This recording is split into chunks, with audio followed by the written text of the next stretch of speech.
If food is your only coping strategy, how do you stop turning to food when you're stressed?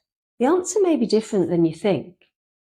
Your focus on trying to stop turning to food may actually be making things harder. Instead, I'm going to talk you through a two-step process that will help you develop healthier coping strategies for stress, even when food has been your go-to for as long as you can remember.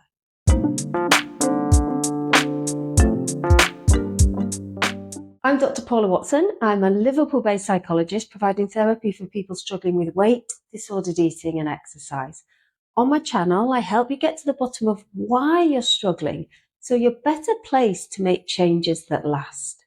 In therapy, we often use the analogy of a stress bucket to explain how the stress builds up and the importance of having coping strategies to both prevent overwhelm and so we can cope in situations of high stress. Now, as we experience stresses in life, we can think of these as water pouring into the bucket from different taps. It might be family, work, finance, health.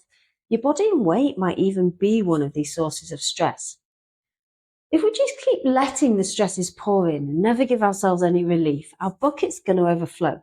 We might start feeling overwhelmed, run down, worn out. We might have headaches or find ourselves getting agitated easily, or maybe we're feeling constantly anxious. For me, I can always tell when I'm heading towards this point because I go onto autopilot. It's like adrenaline kicks in and it keeps me going and going while I need to.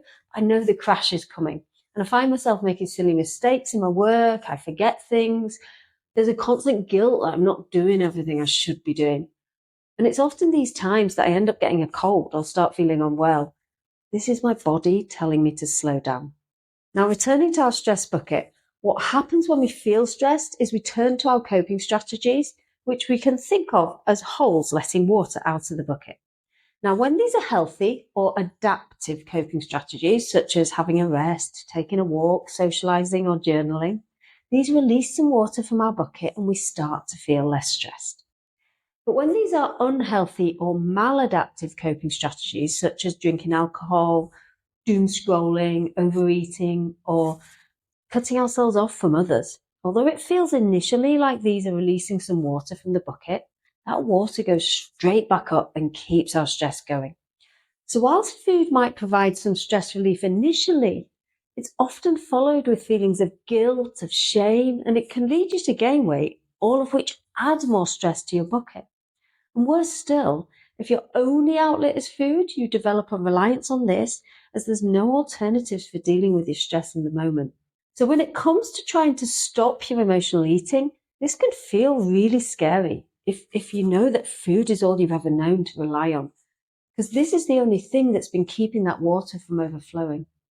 So let's think now about how to stop turning to food when you're stressed. Now, I need to be transparent here. There's no easy or quick fix. If you've turned to food to comfort your emotions for years, decades even, it's going to take some time to change this. But it is possible. And I've seen so many clients change their relationship with food in ways that they never thought would happen. So I'm going to share a two-step process to help get you started with decoupling your food from your emotions. And the focus of this video is not on tips for managing cravings or making healthy choices in the moment, because these can be really difficult to do when we're feeling stressed and when your emotions take over. Instead, I want to help you build foundations that will give you a better chance of changing your relationship with food from its roots in a way that lasts. Step one is to stop focusing on stopping the stress eating and instead focus on starting using other healthier coping strategies to stress. Step two is to practice these healthier coping strategies consistently, even when you're not feeling stressed. Now, before I go into how to actually put these steps into action, I want you to remember that negative emotions are a normal part of life and not something to run away from. So this isn't about trying to eliminate things that feel stressful entirely from our lives. That's not realistic and that could lead to other problems. It is about prioritizing self-care to help us manage daily stresses in a healthy way to prevent us becoming overwhelmed. It is about accepting that negative feelings like anxiety, low mood, frustration, these are a normal part of life. So it's about recognizing these, sitting with them rather than fighting them. or beating ourselves up for feeling that way.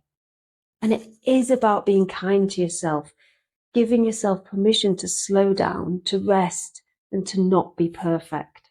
And all of this takes time and it takes patience. Like anything, these are skills, and these are skills that you can learn.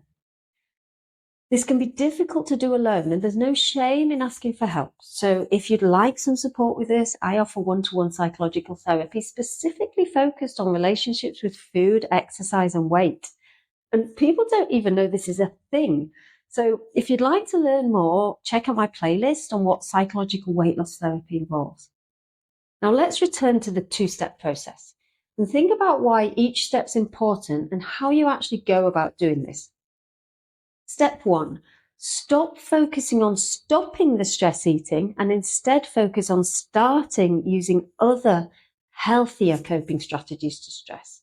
So this draws on the idea that if we keep trying to resist food, it keeps our focus on food and makes us want it more. So instead, we turn our attention to other activities that help our well-being, and this squeezes out the mental space that's left to focus on food and naturally takes our focus elsewhere. So you might have experienced this yourself. So if you've been exercising regularly, or if you get really into a hobby or a project you enjoy, you also end up thinking about food less and you're feeling less vulnerable to overeat. So we might also find that when we're making efforts to be kind to our body in other ways, this has a knock-on effect on our motivation. So if we're in a good exercise routine, it often makes us want to put more effort into our healthy eating and vice versa. And if we have multiple healthy coping strategies, we'll be less dependent on food when we feel stressed. So in the stress bucket analogy, if we have several healthy holes that can let the water out, there's going to be less water rushing towards that unhelpful outlet of food. So how do you go about finding other coping strategies to food when you feel like food's the only thing that brings you comfort in life? The answer is that this will be different for everyone, and it may take some trial and error. But I can give you a few ideas here, then you can go and try things out for yourself. And research shows that having some kind of a hobby, especially a physically active one, can be one of the best ways of boosting our mental health and well-being. So whilst today we're focusing on more bite-sized coping strategies, a longer-term goal might be to make space for a hobby in your life. Reconnect with what it was you enjoyed as a child, or what it is that brings you joy now. Is there something you've always wanted to try? Perhaps a skill, a language, or a musical instrument that you've always been keen to learn? First, though, let's focus on starting small. And the aim is to identify at least one coping strategy you can practice for just 10 minutes a day. This will help you learn to prioritize your self-care, and over time you'll get more used to making time for yourself so you can make space for hobbies further down the line. And in learning to do these bite-sized coping strategies, you'll build up some in-the-moment tools you can turn to when you're having those stressful days. So here's a few suggestions of coping strategies that my clients have found useful. As I'm talking through these, write down anything that resonates or appeals to you. And these can all be done in just 10 minutes a day, and it can help us keep us grounded to stop that stress bucket overflow. If you're someone who enjoys writing, you might enjoy writing in a journal. This might be like writing down your thoughts and feelings, or perhaps giving yourself daily credits for something you've done well, or writing daily gratitudes for something you're grateful for. If you're a creative person, you might find activities like knitting, crocheting, sewing, or drawing helpful. If you play a musical instrument or enjoy listening to music, music can be a fantastic stress release. For the last 6 months or so, I've been listening to classical music first thing in the morning. It's become part of my routine. So Vivaldi's Four Seasons. And I feel like it gives me a calm start to my day. It gives me energy and it gives me focus. If you enjoy the fresh air, just going outside for a few minutes can help reset that sense of calm. So this could be gardening, it could be sitting outside with a coffee, reading a book, or going for a walk.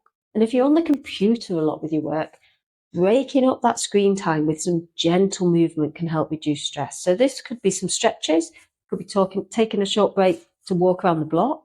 And these can make a huge difference, not only to our mental health, but also to our physical health. If you get energy from others, try calling a friend for a quick hello, or perhaps scheduling a social coffee or a lunch break. And if you struggle with a racing mind, try out mindful meditation. This can be really helpful just for 10 minutes a day. And there's plenty of free meditations available on YouTube. Finally, I have to share one of my faves, the power nap. And here's my confession. I often find myself falling asleep at my desk after lunch, so I don't fight it. I go and lie on the sofa. I set my alarm for 12 minutes. That's 2 minutes to get sleep and 10 minutes to sleep. And I'm continuously astonished at how powerful and how rejuvenating this can be. So I hope these ideas have helped you think of at least one or two things that you might be interested in trying. Now, I'm going to ask you to choose just one of those strategies now to start with and talk you through step 2, which is about practicing these healthier coping strategies consistently, even when you're not stressed. Now, this step draws on the principles that prevention is better than cure, and that if we practice something the same time and same place each day, it will eventually become a habit. Now, a habit is something we do by default that requires very little cognitive space or mental energy. Think about things like cleaning your teeth, getting a shower. They're likely all part of your daily routine and they don't take any effort to make them happen. We want the same thing to happen with these healthy coping strategies, just like my listening to Vivaldi in the morning. And if we can learn these healthy coping strategies while we're in a calmer and more logical thinking state, A, this will help prevent us becoming so stressed in the first place. And B, when we do feel stressed, we'll feel more able to put these strategies into practice. So returning to the stress bucket, by constantly practicing these healthy coping strategies in our lives, we can keep the water at a manageable level and prevent it overflowing. And if an event happens that spills a lot of water out at once, say a relationship breakup or you lose your job, we've got well-developed coping strategies that we can draw on to help stabilize those water levels. So I'm sure right now you've got good intentions to practice your new coping strategy, but unfortunately, if we're human, good intentions aren't always enough and life starts to get in the way. So what we know from research is that to turn those intentions to action, we need to be very specific about what we're going to do and when we're going to do it. And this is called an action plan. So to give your coping strategy the best chance of becoming a habit, it can also be helpful to practice it at the same time and same place each day. So go and find a paper and pen or your phone notes if you prefer and answer these 4 questions. Firstly, which healthy coping strategy are you going to try out this week? Be as specific as possible with this. So rather than just saying, I'm going to journal, think about what you'll write about and where you're going to write it. Are you going to give yourself some specific questions to answer, such as what am I grateful for today? Or how am I feeling today? Are you going to buy a specific journal to write it in? Or are you going to take notes on your phone? The more specific you are, the better chance you're giving yourself of putting it into action. Secondly, when in each day could you fit in 10 minutes to do this? Now, again, be as specific as possible with this. So rather than saying in the morning, try and say specifically when in your usual routine. So straight after my morning coffee or straight after I'm back from the school run, for example. Thirdly, is there anything that might get in the way of you doing this? So be really honest with yourself here. What might stop this happening? It could be thoughts, it could be emotions, it could be other people, or it could be things out of your control. And fourthly, what could you do to overcome these barriers and increase your chances of sticking with your daily plan? So if it's a thought that might get in the way, let's say you have thoughts creep in like, I haven't got time for this. You might write down what you could tell yourself instead. So it might be something like, it's only 10 minutes and the other tasks can wait. If I stay consistent, if I trust the process, remember why this is important to decouple my emotions from my food. Or if it's an unpredictable schedule that might get in the way, could you be flexible on some days and think about when else you could find those 10 minutes on those days? Then finally, to help you stay motivated, write yourself a chart and tick it off every day that you manage to use your coping strategy. This can give you a great sense of achievement, and when you start feeling the benefits, it will provide you with evidence that it's actually helping. Now, this isn't about perfection, and it may take some trial and error before you fall into the habit. So be kind to yourself if you miss a day and just carry on again the next day. And once you've been practicing this activity for a couple of weeks, it will become easier for you to do in moments when you're actually feeling stressed. So your task is firstly to develop alternative, healthier coping strategies to stress. And secondly, to practice these consistently, even when you're not feeling stressed. If you want to understand more about why you turn to food and how your overall eating patterns might contribute to this stress eating, check out my other video on emotional eating. It can be easy to watch these videos and do nothing about it. So Kudos to you if you're still watching, and thank you.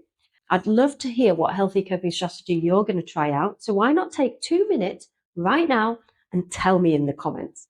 Just by writing this down, and even better, sharing it with me and everyone else, you're taking an important step to help yourself stop turning to food when you're stressed.